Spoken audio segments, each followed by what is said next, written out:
Greetings and welcome to MentorMe Memorable Moments. Wow. Hey. Hey. We are back for season 2, Yes, and indeed. we want to welcome all 135 nations and all 50 states to WLVS Radio, who is hosting us at Listen Vision Studios. This is Right. MentorMe Memorable Moments, and I am your host, Tracy everette-duncan. And I'm your co-host, William Craig III. And we're excited about this season. We have some wonderful topics, some edgy topics, so just stay tuned with us, grow with us. Don't go away. If you have not connected with us yet, go to MentorMe411.com, find our profiles, and hook up with, one of the health broadcasters. And if you don't know which one you want to hook up with, then at the homepage, just put in your information. We're going to gather it and keep you in our newsletters and distributions. And they can also click on the More tab and look at archive shows That's in case right. you've missed season 1. That's right. Absolutely correct. So, you know what? We are here in the studio, and this is our social health segment, and we are joining Dwayne Ross with us. With He the is Chop Chop. the Chop Chop. So, This is a kingdom banger. What up? It's the Chop Chop. It's time to bring that weight to the front. It's time to chop it up. Let's get it. For sure, we gonna just call this the Chop Chop. Big up Epiphany. It's the Chop Chop. Let's get it. Chop Chop. Let's go. Hey, what does it take to make you chop chop? Maybe in the face of this weight will make you chop chop. I ain't talking. Hey, we're here, welcome, right? welcome. 2016. We made it. I know. Hey, everybody out there. I hope everybody's just feeling as good as we are right here. I know Because that. I tell you, the Yes. energy is up. We're ready for some things. We're chopping it up. Just talking about a number of different things this year. I But know, it's going to like be you hot. said, we're going to get hot. We're going to get deep. We're going to get, really edgy on some things. So, I think this year, there was a lot of things that we talked about last year that we just kind of touched the surface. Right. And so we're going to come back on a few of those topics and get a little bit deeper. But, today, I don't know. I think we're going to get deep already. Well, let's see what What we you can think? do. Go for it. How low can you go? And we're going to start right at the front of the Bible. We're going to start right at the front of the Bible. Of course, we all know that Adam and Eve had 2 sons, right? Yes. Okay. And so when we talk about sons, we always talk about family and the relationship and things of that nature. And I know, do you have brothers and sisters? I had a sister. You had a sister. You I brothers have and 3 sisters? older brothers and 1 younger sister. Okay, and then I had a younger brother and this older sister. My older sister passed as well, but my younger brother's still alive. But we were associated with another family where it became eight of us. Okay. And when you think about God's plan in life, He put 2 people on the earth, and then they had 2 sons. But then there was a murder that occurred. Yeah. So we're going to talk about that murder All today. right. Okay. And we're going to talk about some answers and some things that was said in that garden after that murder occurred. But before that, we're going to talk about the fact that, there was a legacy left. And today we talk about the Cain legacy. Now, I hope you understand that, Cain and Abel, they had a really cool relationship at one time because they had to. They grew up together. Right. Right. They shared bread together. Yes. They shared the whole paradise together. They had access to everything that God gave Adam and Eve access to. But one thing that was different about them that Adam and Eve had that they didn't have was the fact that Satan had already entered into the garden as well. Okay. Okay. So now he had these 2 brothers, and there was some evil that was already afoot when anger happened. Wow. So now here you have this, you have Cain. Cain was, a farmer. He's tilling in the dirt. He's out there. He's working hard. He's doing what he needs to do. And then you had Abel, who was a shepherd. He's tending the sheep, Okay. right? He's out there. He's doing different things, and he's making his moves. And then God comes to both of them, and they want to give their gift. They want to give a gift to God.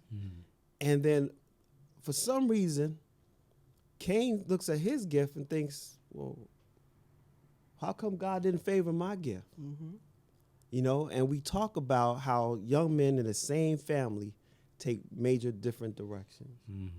Wow. And in my family, me and my brother, one of us spent probably over 40 years incarcerated Right. by making certain choices. Right. And then myself, I made sure that that wasn't the path that I chose. Just looking not only at him, but looking at all the different statistics. And I always said to myself, I don't want to be a statistic. But there was an interesting thing that happened in the garden, because see, here's the thing. Young men are out there right now, and it's similar. The legacy continues to move on when it comes to death against another individual, homicide, A lot of Okay. that going on. right? And you guys, you know, I mean, some of the stuff that's happening in the news today, you wonder, well, where did it come from? Well, that seed That's right. that is That's now right. producing from generation to generation. But it all started in the garden when anger came into play, because the person was looking at somebody else feeling, hey, how come what I'm giving is not accepted, Right. Right. right? And then God said to Cain, no, it's cool. Don't worry about it. It is accepted.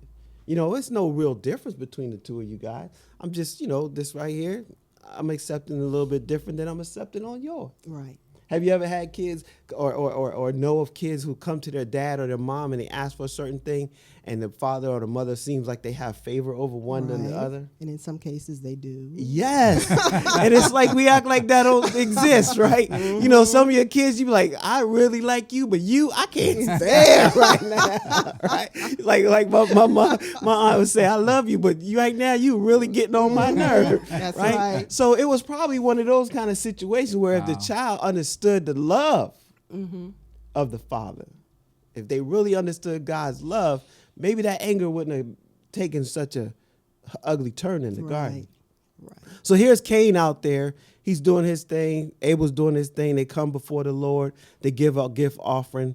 And then all of a sudden, nobody can find Abel. He's out there. Cain is, you know, he knew what he did. But then God started looking around in the garden. He said, okay, well, hey, Cain, where's your brother? And it was an interesting thing. He said, I don't know. Yeah, my brother's You know, he said the first big thing was, I don't know. He out there somewhere, probably doing something. I don't know. You know, he lied. Yeah. And so that seed of anger, which turned into him murdering his brother, then he tried to cover it up. I don't know. And you ask young people today, what's going on? I don't know. They know. They know right from wrong. How come you did this? I don't know. Well, why'd you hurt your young girlfriend? I don't know. They use the same terminology. Right. Right. And then, as you just said, William, am I my brother's Here we keeper? go. Yeah. And see, in our society here in America, what they did with that is they even took that to a new level. And I don't know if you remember, there was a movie that came out. It was called New Jack City. Oh, yes. All right, y'all remember that? Just drove by. And like there was yes. a huge scene in that movie, but it was flipped because they took that whole idea of am I my brother's keeper and turned it into you're going to have to not tell the truth. You're going to have to kill another brother or sister because of the code Okay. of being my keeper. Okay. I want to make sure that as we move forward in this year and the years to come, that we help people understand that legacy and then we just destroy it. Wow. We go into these communities and we help them understand that, yes, you are your brother's keeper. Yes. You know? And when you have sons, and I have the joy of knowing the love of a father for a son, you grow up, especially an African-American or brown son, because unfortunately, they haven't been given the same platform of, yes, the opportunity's there, but it's very different when it comes to these individuals. And that's why President Obama signed an initiative called My Brother's Keeper. And you can find out more about that by going to whitehouse.gov/MBK, My Brother's Keeper. But in that, he said, I'm not saying, he specifically said brown and black Yes, he did. youth. Yes, he did. Because he said, unfortunately, in this society, it's not an even playing field. Right. So we have to understand that legacy. There was a lot of things that happened when Cain did what he did. God came to him and asked him, just tell me the truth. What's going on? Mm-hmm. And he lied. Then he asked, am I my brother's keeper? And then God said some things and gave him, he said, your brother's blood That's right. Yeah. is crying out. Yes, it is. Yes, it is. It speaks. And today, our brother's blood Mm-hmm. is crying out for justice, for social justice. Is that why we have so many petitions and race riots and things like that going on in the communities? I believe it is. I believe it's an extension of these things because, see, they're asking for justice. The blood is crying Yes, it out is. for justice. Yes, it is. When a young man is in his wheelchair, can't even get up and cause no real damage, and the police officer that comes on the scene uses over 9 shots to shoot this man. What was he really gonna do? Hit you with a wheelchair? You had a young man on his back in California, had his hands behind his back and he's on his stomach. What was he gonna do when a cop stands up and shoots him, kills him dead on his back?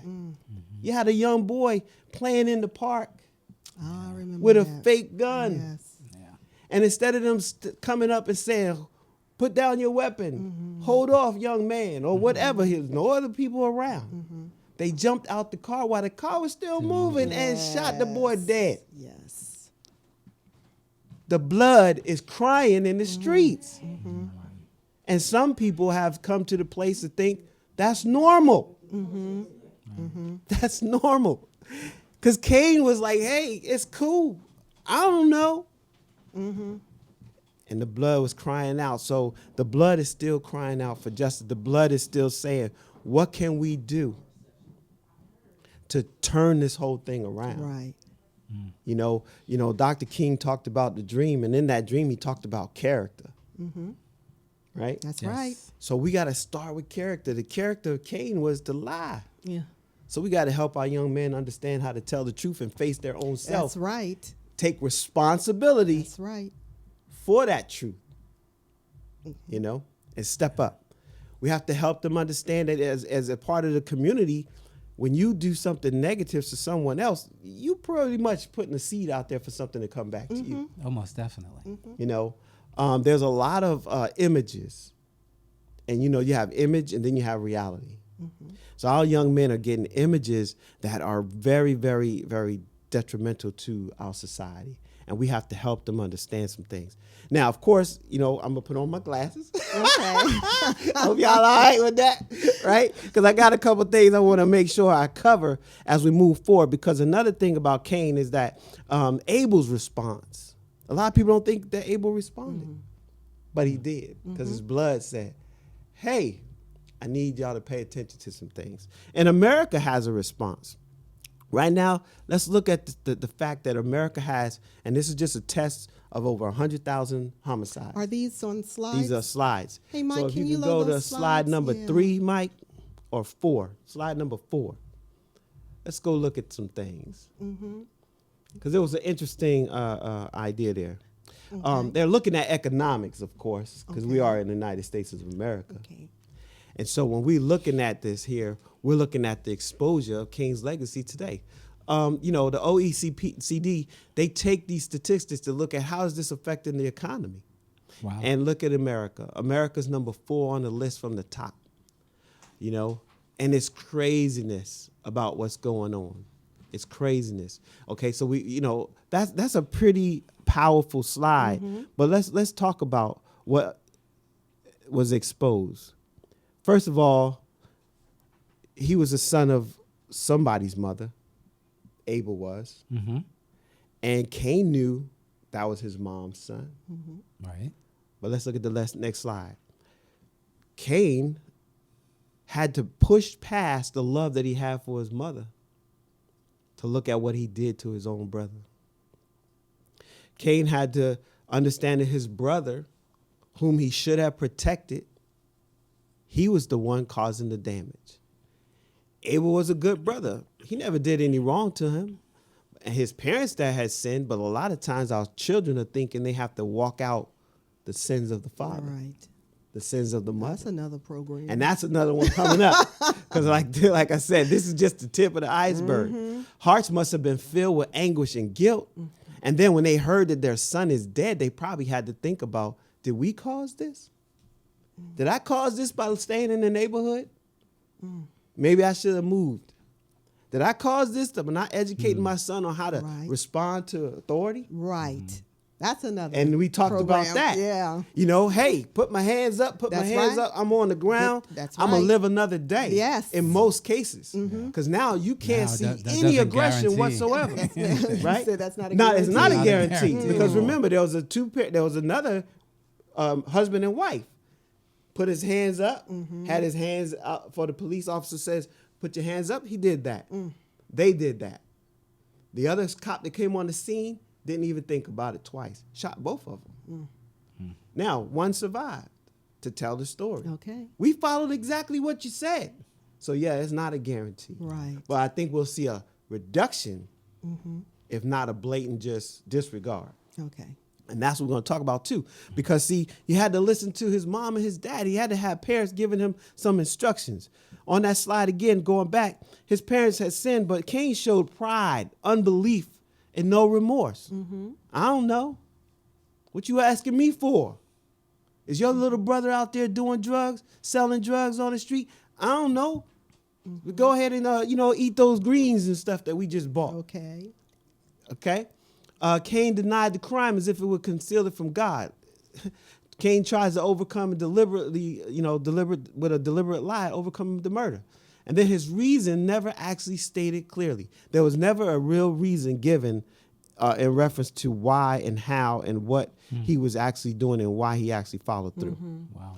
So that's another whole conversation as well. In one other thing, and I'm not going to keep you, but the point that you talked about, the lack of remorse. Yes. For me today, that seems to be one of the biggest things. Yes. Because back in the day, you had crime. You've had crime for years. Yes. This isn't a new thing. But there seems to be a greater lack of remorse today. Right, because and that's concerning for me. We And- as and humans, can- we're exposed to a lot of different things every day, right? And they said images, again, we talk about images and reality, images versus reality. Images are now kind of created in a way that it looks like reality. So they have virtual reality. And if I sit on a video game, shoot up 1,000 people, they die, or I watch, my soldiers coming back from the war and they're all maimed and killed, but they went over and destroyed a whole family plus thousands of other people. We are at war. We've been at war forever, right? If you look at our history, we've been at war since we started. From the time that we came on the soil, we took gunpowder and guns and killed people that were here. So you're saying as a society, we become desensitized? We're desensitized. And it's called cognitive dissonance. Okay. And that's a whole nother story. Okay. You got a whole season, folks. Cognitive dissonance is like, look, as long as it's not me, it's not bothering me. That's not my family. I wasn't no slave. That wasn't my children. Cain wasn't my brother. Right. So you distance yourself from that. So let me talk about this initiative. So President Obama came up with a group of people who he had made a comment that we're going to do something, but we're going to do something based on what we're already doing out in the community that is working. So in 2014, he signed an executive order called My Brother's Keeper Initiative. And yes, it's the other hand. All right, they can talk about President Obama all they want, but here's the deal. He said, you know what? When Trayvon Martin was killed, I saw myself very clear. And in that, he said, we got to do something better because what we're doing is not working. Right. And then people said, but what we're doing over here is working. And then somebody else raised their hand and said, hey, over here, we've reduced crime. Over here, we've put more people in college. Over here, we're doing this. So he said, wait a minute. And start gathering all these people that were doing cool things and said, listen, instead of us throwing a bunch of money into a pot and letting whoever get into the pot have it, we want to now look at who's doing something that's really working. Right. And then we're going to support that. And then we're going to make it a national initiative that other people can join and be a part of it. And I think this is just amazing. We're going to help them with reducing and changing policies. We're going to help them with new regulations. We're going to give them government programs that don't just talk about it, but actually are about the work. And we're going to expand ladders of opportunities for young people. Because, see, here's the thing. We all heard about another show. I talked about the pipeline to prison. That's right. Right? I got to look at my time. Gave you an extra 2 minutes, but I'm taking another 2.5. Right? Increased opportunity for African Americans and Hispanic boys. But here's the thing, the pipeline to prison. Okay, it costs $100,000 to put out young male incarcerated, put them behind bars. Right. A year. To keep them, right. Right. One annual salary Yeah. of $100,000. But if I took them to one of the highest costing schools, Vassar Okay. or GW, Okay. George Washington University is $51,000 annually. Wow. So not only can I give you a cool salary, I can send you to the best college in the area, Yeah. Right. and you can go to college and have you a nice home for the same $100,000 for the same one person. And the state and federal will save money. Yes, because There's I a don't have to worry concept. about all the other things that are That's right. associated with the incarceration, right? And I don't have to worry about this person who is now incarcerated in a system where that system is constantly helping him continue the legacy Right. that Kane started. That's No, right. it's reforming him, isn't it? Oh No, man, no. that's a whole nother program. Y'all stepping all on my program. Y'all stepping on my programs because you know that is a key thing because there's all this stuff going on and we have to understand what's the deal. One of the things that President Obama identified was he said it had to be unique. So there are a lot of programs, but is it unique? So he looked for what's called evidence-based programs that are Right. successful. That's right. They had to show that we didn't just go talking about, hey, you need to get a job, hey, and then you don't show you how to get a job. Right. We didn't have to give you Or some job measure skills. that you got a Yeah, job. measure that you even got a job, you know, or maybe I'll never have a job, but I can start my own business. Right. Ding, ding, ding. Right? So he looked at it because he said, yes, society is numb. Because we understand that we know the statistics. We've been studying it. We know the problem. We've been studying that. We've been talking about the problem forever. But what's really going on? What are we doing to destroy this legacy? What are we doing to build unification between moms and daughters and sons so that they don't lie just because it's cool? Right. You know, what are we doing to make sure fathers are connected to their sons, even if they're outside of the home? Because we know that young men who are not connected to fathers or any male role model are 1 in 2 Right. in the African American community going to go to jail. Right. That's half. Half. Yeah. 2 brothers, and I'm a witness. Right. Okay. There you go. One incarcerated over 40 years of his life, and not myself. Okay. Right? So that's a truth. That's a walking It's a statistic. truism, Yes. right? We walked in that statistics. Okay, 1 in 4 in a Hispanic family, so it's not that much a difference. All right. Right. Now we have death by ignorance. You know, they're associating themselves with gangs Right. and negative images so that they can make money. So if I could switch a gang member's background and say, listen, you have the same background as a CEO of a sales marketing company and show them how to use that skill, we're in a different place. You know, and in some cases, you look at Maslow's hierarchy of needs, and in Yes. some cases, the bottom line is, I just want to belong. Yes, I Right. want to be part of something. Right. So I'm willing to put my life on the line for someone who's willing to put their life on the line for me. Right. And unfortunately, they don't see that anywhere else Yep. but in the gang. And then that That's affiliation, right. that Man, affiliation that's says, another again, program. blood in, blood out, right? Yeah. We live together, we die together. There's a new movie that just came out called Do You Believe? Okay. If you haven't heard about it out there, y'all gotta go check that movie out. Okay, it's called Do You Believe, and it questions your belief in God, and not just your belief in God, but what are the actions that's followed that belief? Because see, if we understand the actions, then we're gonna look at lying, cheating, Right. murdering, rape, disrespect of authority. We're going to look at all those areas, and all those areas play into the Kane's legacy, Yeah. The character. the character of the man Yes. and the woman. Okay? See, mom was the one who disobeyed the laws first in the garden. Yeah, she was. That's right. And unfortunately, some of these young men that are in gangs, they're coming home and they're like, Mom, look, I can pay the rent. And she turns a deaf eye or a deaf ear. You know, I saw recently an old, it was when JJ, Oh, yeah, I remember. JJ Good times. was given an opportunity. If y'all don't Back know in who the day. JJ is, JJ Walker was Good Times, right? You had this strong father figure who was his dad who died. Mm-hmm. Now they had to figure out how they're going to make it. And he became the man of the house. So he ran into some old buddies when he was trying to get help at the unemployment office. And they kept telling him this, telling him that. He said, woman, I got to pay the rent. I need help. She said, it's going to be 3 or 4 weeks before you get a check. I don't have 3 or 4 weeks. Right. He had run into his boys. His boys said, look, you don't have to do no major crime. All you got to do is run these numbers. So he starts running the numbers. He brings the money to mom. Mom says, get this stuff and you get out my house. Right. How many black moms in Baltimore, Chicago, Harlem, and any other place you want to call, name it, you know, maybe it's not them. Maybe it's New Mexico, Albuquerque, places like this where Brown brothers hang out, okay? Is mom saying okay and going to sleep and then getting everybody up to eat the food that he provided through this negative interaction and drug deal, or what? What's going on? So, Dwayne, yes. you know what? We are pressing, and this is good.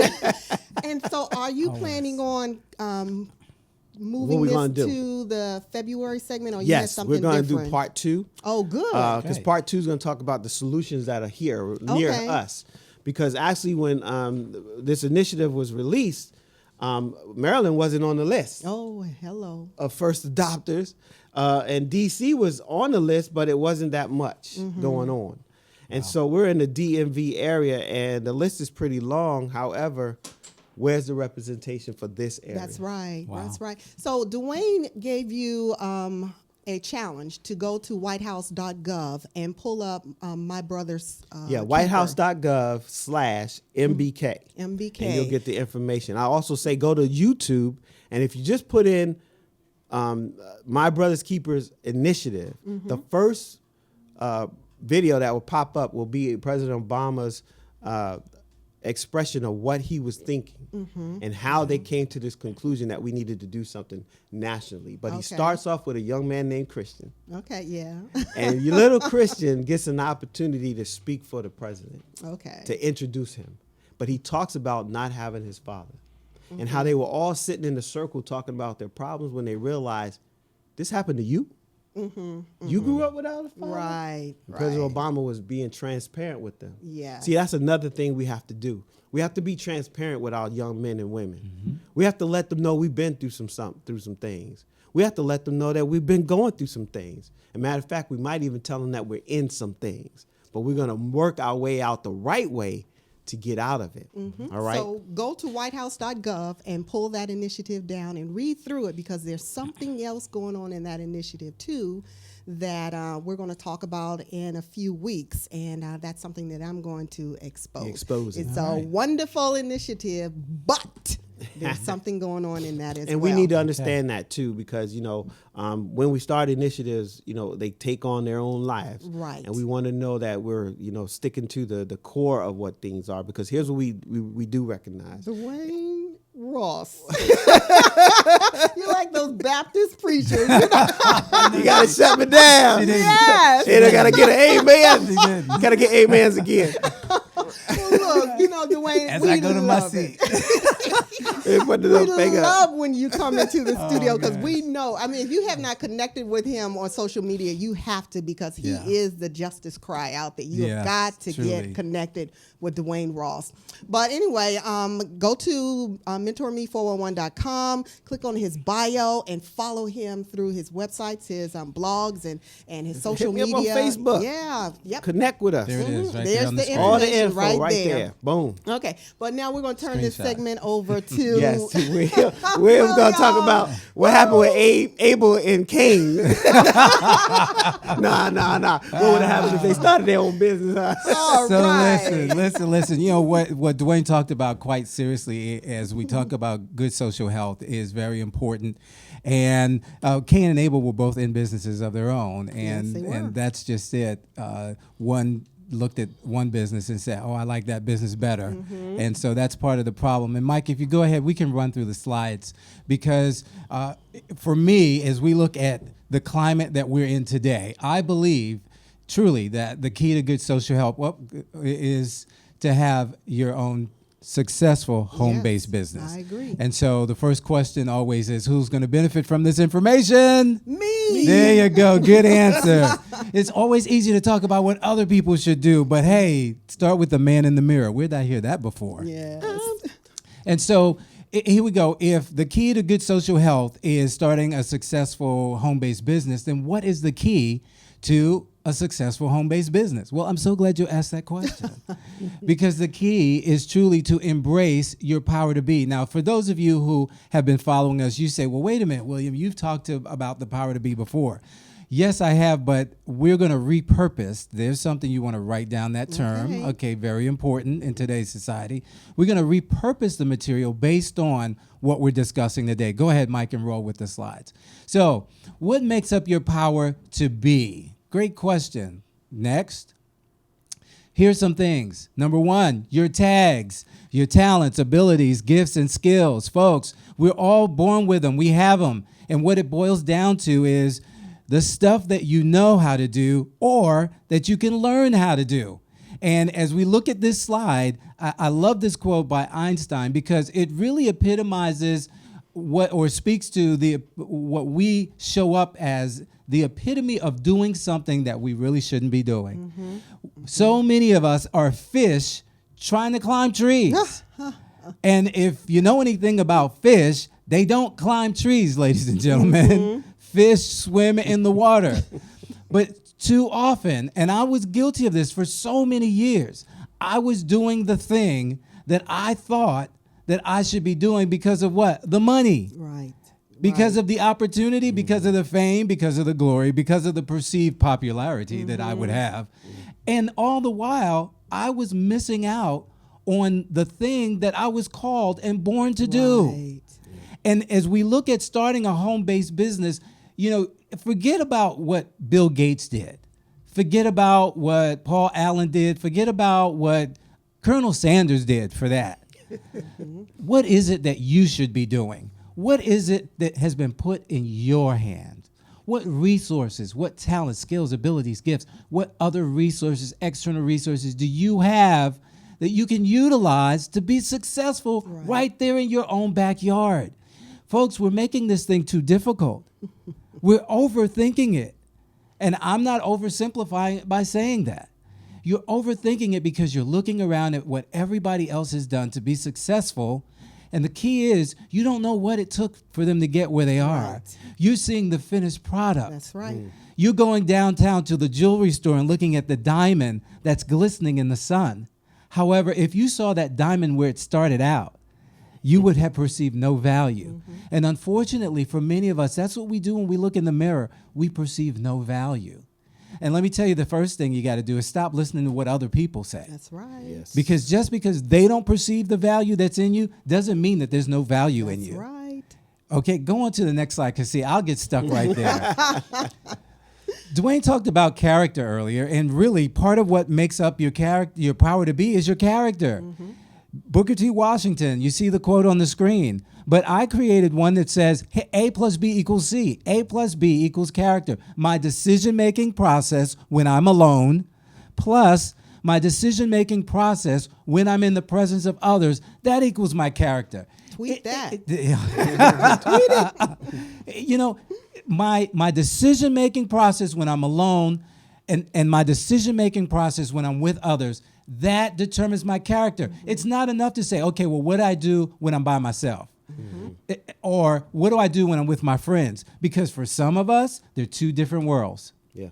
Now, add the two together, sum total, that's your character. That's right. And the key there is to be consistent.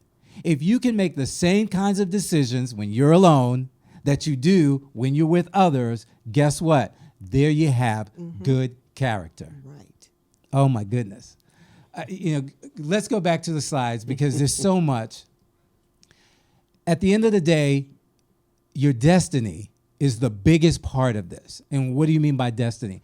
you got to ask yourself why you're really here. And I alluded to that just a moment ago. As it relates to starting your own home-based business, you got to ask yourself, why am I here? What is it that I can be doing that I can sow into society? Because at the end of the day, folks, we're going to lay you to rest somewhere. Be it at sea, in the ground, in an urn, in a wall, again, whatever. But at the end of the day, we're going to lay you to rest somewhere. What are we going to have to say about you? What is your legacy? Dwayne talked about that. What is your legacy? What are you leaving for other people to look at? Who will step up to the plate and say, man, I am so happy that Tracy was in my life. Man, I'm so happy that Dwayne was in my life. They came into my life in a time when I really needed somebody, and they stepped up to the plate. Folks, I got to ask you, who's going to say that about you? When you die, what are they going to say about you? And though you may say, well, that's kind of a morbid thought, and I don't really want to think about it, you need to. You need to. Yes, you do. And that was the impetus for the change in my life, which I'll share at another time, because it was around that very subject. Okay. If I died today, what would people say? That's right. Go to the next slide, please. So here we go. The power to be. For those of you who are new, you're saying, what is this power to be stuff? Okay. Your power to become essential. And folks, as you're looking at starting a business of your own, you got to find out where you can be essential. Look, it kind of goes down like this. If I love you, but I don't feel I need you, we're done. Yes. It may sound cruel, but ask Ike, ask Tina. Okay? I may love you, but if I don't need you, guess what? We're done. But here we go. I may not like you a whole lot, but if I feel I need you, there's some things I'm going to put up with. Why? Because you are essential. Right. And folks don't get rid of essential people. Yeah, especially like employment and. Oh, come on. Right. Yeah, We're getting ready in the northeast Yes. section of the country. I guess we're going to have winter sometime. Soon. Lord, I need snow. I need It's it. up in New York. But here we go. They always talk about everybody else can stay home except the Essential. essential workers. personnel. Why is that? What they're saying is these are the people we really need to get the job done. These folks can keep the ship afloat. Haven't thought about it that way, have you? You're happy for a day off, but really, that's a clue. Because if you're not essential personnel, guess what? When things go south, you're one of the first to go. You'll They have will many give you a days few off. days. Yes. Take About care of that that memo. problem, right? Yeah. Go on to the next slide. Okay, so here, let's run through this list really quick. Here's what you got to understand about becoming essential. Your tags don't guarantee promotion. True. All righty? Just because you know how to do something, folks, does not guarantee that you're the one who's going to get the job. So look, when you're talking about starting your own home-based business, girls, ladies, men, you may know how to do hair like, Vidal Sassoon, just to pick a name out of a hat, okay? But the bottom line is, Nene down the street may also know how to do hair Yes. and have a line wrapped around the block, okay? Because why? Because Nene has something that you don't have. She's essential. All right? To the next one. Every day counts. That's another big one. And gosh, we could do a whole show just on that. Every day counts. You can't say, oh, well, today doesn't count. I don't I'll feel get to like it it. tomorrow. I'll get to it tomorrow. Mañana. No, every day counts. Even if you only do one thing, if you only accomplish one thing, accomplish that thing. Because time is the only thing we can't get more of, folks. That's right. I don't care what they tell you. Okay, yes, we're living longer, but guess what? Because we're living longer, that means we got to take care of ourselves longer. That's right. Yes. That's And it right. really We is gotta about make the more quality money of life. so we can have a quality of life That's we're looking right. for. Next on the slide. Man, the time goes by so quickly. Know what the world will pay for what you have to offer. If you're spending a lot of time watching TV, I just got to ask you, how much are they paying you for that? If you're spending a lot of time doodling, how much are they paying you for that? Number 4, you got to prove. Let's stick with the slides because I want to run through this and because we've got a guest standing by and our time is running quickly. You've got to prove that along with your tags, you can be trusted. That is so key.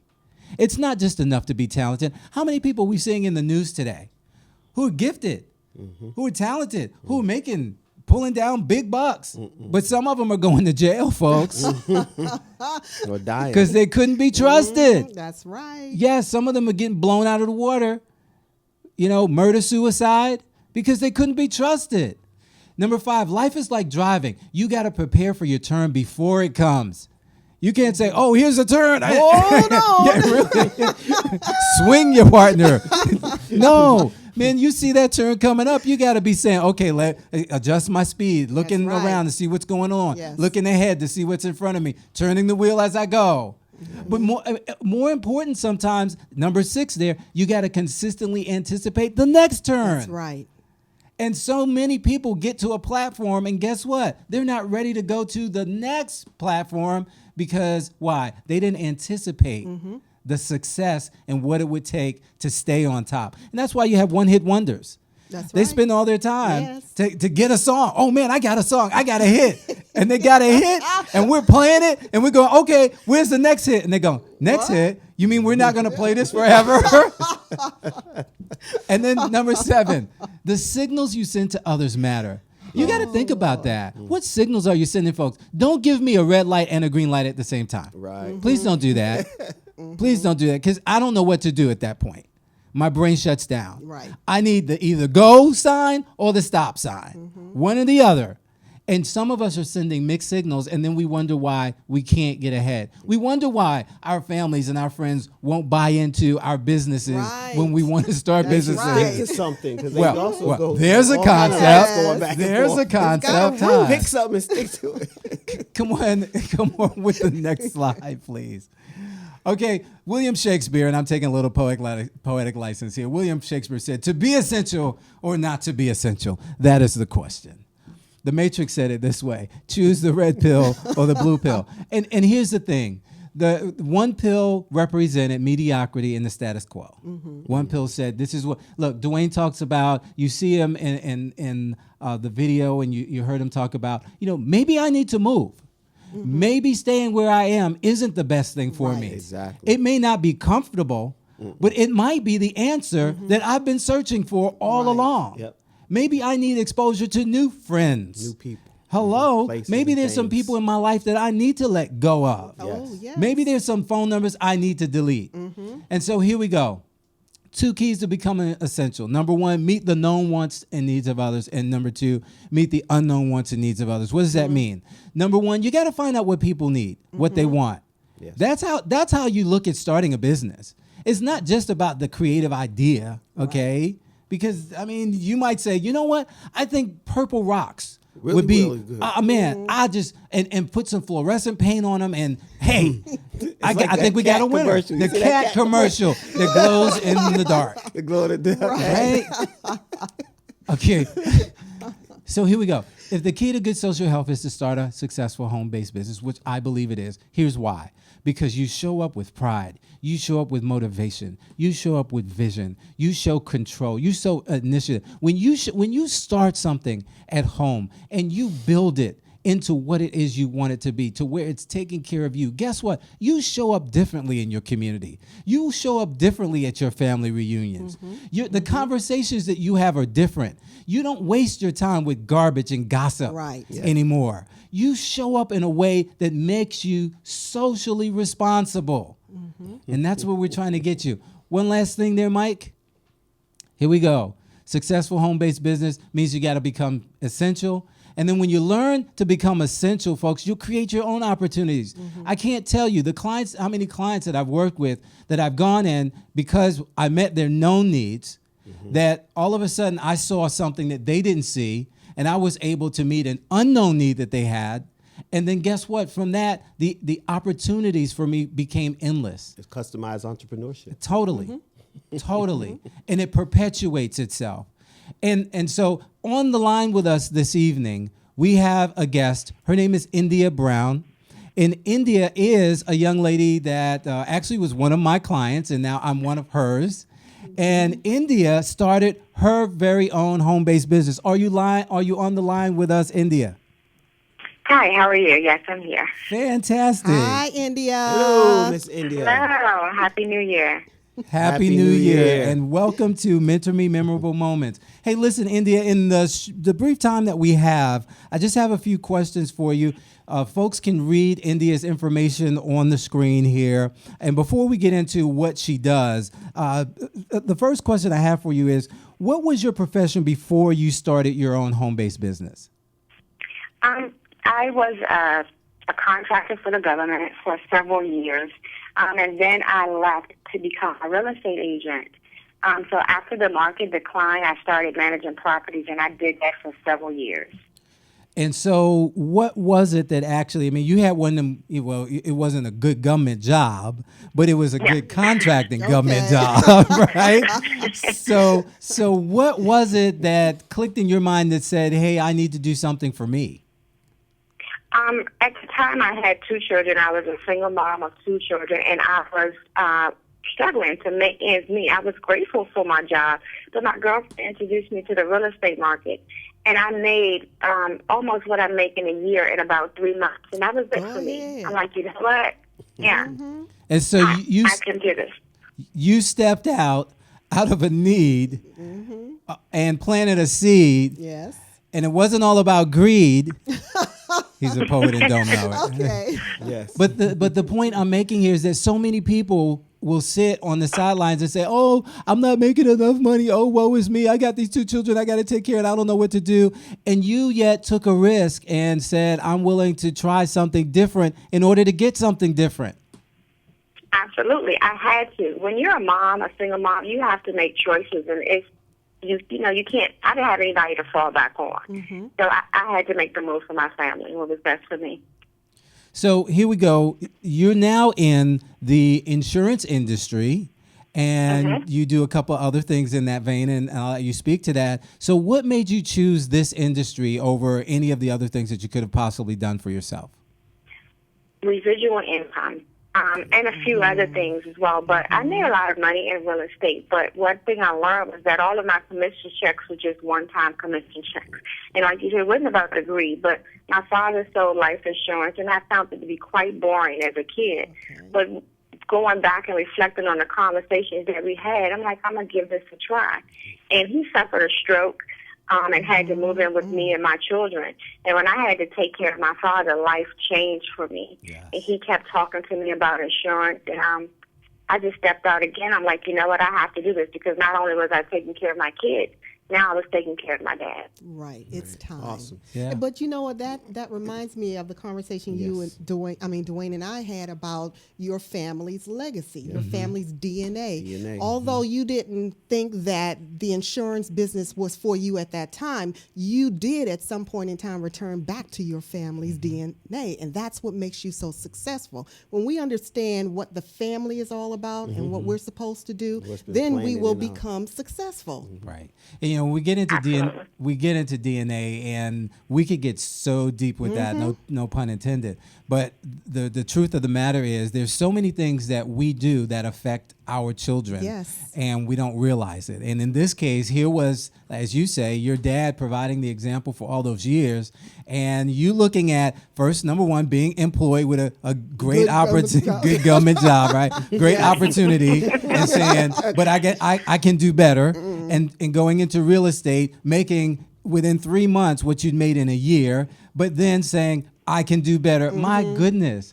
I mean, what a concept to think I can do better. Folks, that's a good tweet for 2016. I can do better. If you just made that your mantra, I can do better. If you put that on your refrigerator, if you put that on your mirror, I can do better. What could it motivate you to do? Listen, man, the time is just going so fast. I got to ask you this, because I hear this so often. What was your biggest hurdle to getting started in your own business? My biggest hurdle was just really getting out of my own way. I had 50 million excuses as to why I couldn't do it. My dad needed me. My children needed me. But at the end of the day, I also needed me. And I was sick and tired of just the same old results.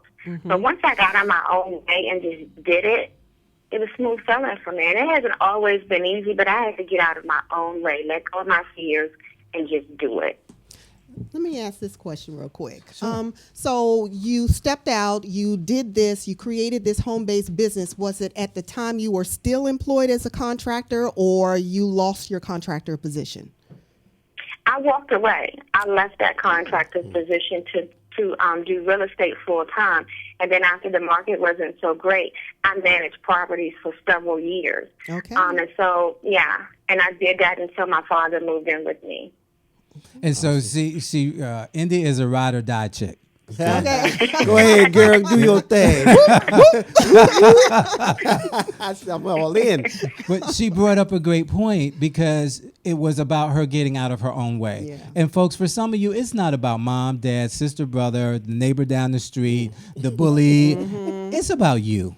I mean, let's just be real. It's about the man in the mirror. Yes. Bottom line. Okay. So tell me or tell us about someone that you've been able to help to get started in their own home-based business. Actually, a few people, and that's what I love about what I'm doing now. This opportunity is not a multi-level marketing. It's no fee to get in. It's basically deciding that I can do this and then give it a shot. So I've been able to help my friends. A good girlfriend of mine, a single mom, she has 3 kids. And she said, you know what, she dragged her feet for about a year. Once she finally got into it, she's doing very, very well. She's like, yeah, she outsold me last month. Okay. So, All right. That's a good thing. Just being able to Mentorship. help That's friends right. and help, yeah, absolutely. So that's just been my pride and joy, talking to other single moms that I'm not all about, rah-rah single moms, but just to be able to help and be able to share stories that we can relate. It's an awesome feeling. It's really great. And now she outsold you last month, but to use street vernacular, you ain't mad at her, are you? Oh, no. Oh, no, not at all. She's on my team. Not at all. I'm not. And now how many folks do you have on your team? Right now I have about 11, but soon to change, because I think I picked up about 5 more agents this month, December. So we're growing, so I'm very excited about that as well. That I'd is- like to ask a question Sure. too, because when you talk about building a team, a lot of people think they have to do everything on their own, and that's what scares them as well. They're fearful of the fact that I have everything I have to do on myself.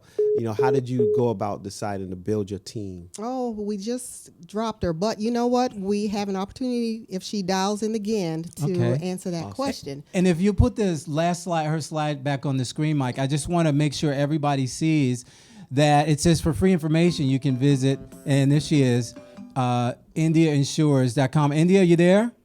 Yes. Okay, great. So I was just telling the audience that they can go to your website, IndiaInsures.com, and actually get information, because you are actually willing to help any of our viewers to actually start their own home-based business as well. Isn't that right? Absolutely. You don't have to worry about any startup costs or anything like that. Just contact me or leave your information in the contact form on my website. Absolutely. Okay, we have a question from Dwayne, and we've got 2 minutes to wrap up. Just really talking about how you went about building your team, because a lot of people think they have to do everything on their own. The power is in the team, and I learned that the hard way, because I came in thinking, I can just handle this on my own. But once I made money off of someone else's efforts, my focus shifted.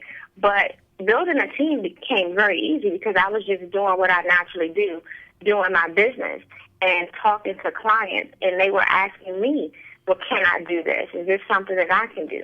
So it came very naturally. I've never marketed for agents or anything like that. Everybody that is on my team is actually, asked me could they come and be a part of it. So it's just been smooth sailing, honestly. Okay. They like what they saw, and wanted to do it themselves. Okay, well, we have now run out of time. Oh, my We got the goodness. signal, but we had so much to talk about. So, Yes. India, we invite you to come back to us at any time. William, we extend that invitation to her. And, we've got another program coming up, which is going to be Mental Health next Sunday. Join us at 6 o'clock Eastern Standard Time, when Dr. Michelle and Felicia Jamison will be joining us. Until then, be safe, be smart, and be healthy. Bye-bye. Bye-bye. Happy New Year. Thank you. All right.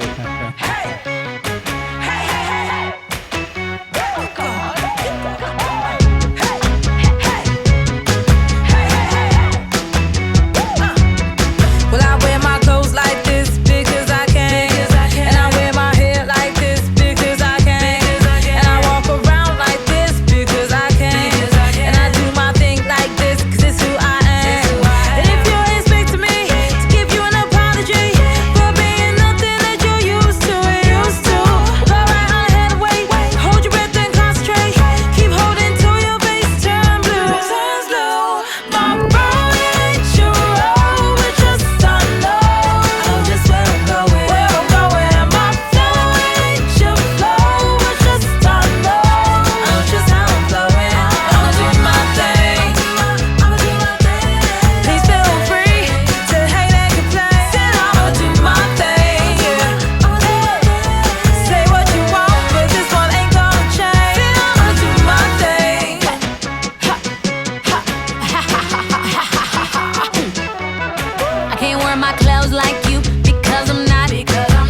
to the beat of a drummer, you